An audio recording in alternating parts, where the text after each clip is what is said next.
All right. The next step in this process is going to be to remove our background so that the flowers are just isolated and we can see the paper. So go over to your eraser tool.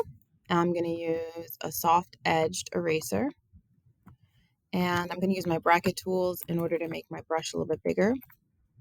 And you do not have to be exact.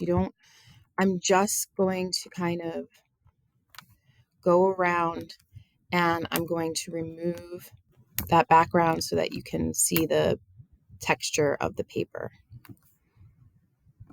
All right, once I have removed the paper or the background, I'm going to go Control J in order to duplicate my background. And at this point, I would definitely save your image as a Photoshop file just in case.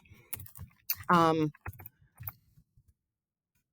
because we're going to use a filter now, and sometimes filters with Photopea makes your Photopea glitch.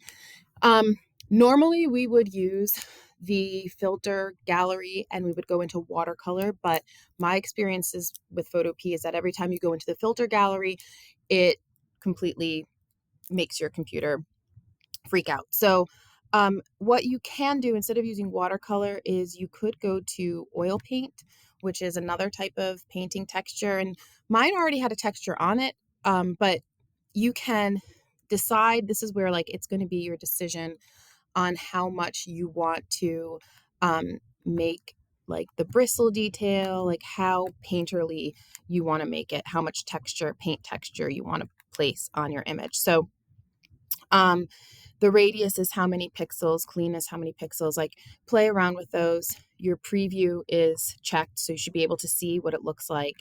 And you just, move those to your liking. And when you like what it looks like, you can just press OK. All right.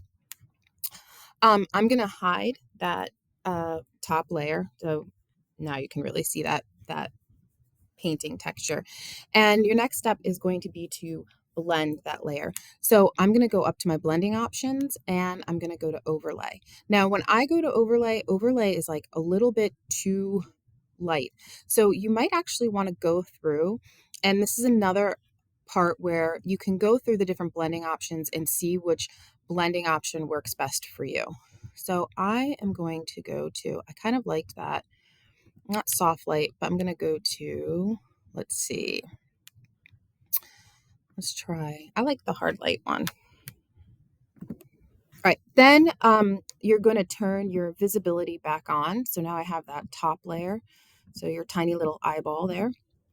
Turn that back on, and now you're also going to blend. And again, you can go through and see what ones look nice. Overlay looks good there. And then you can also change the opacity. So I'm going to change the opacity to about 20%. You also can change that opacity to that bottom, but I think when I blended it, it looked pretty good. The goal is that you want that flower to look like it is part of the paper, not sitting on top of it, but it's like in the paper. All right, so there you go. I mean, that at that point, it's kind of like choice. So choose your brush, like, or the filter, choose the blending options, and then choose the opacity that you want. So however, um, you need to work it in order to make it look like it's part of the paper.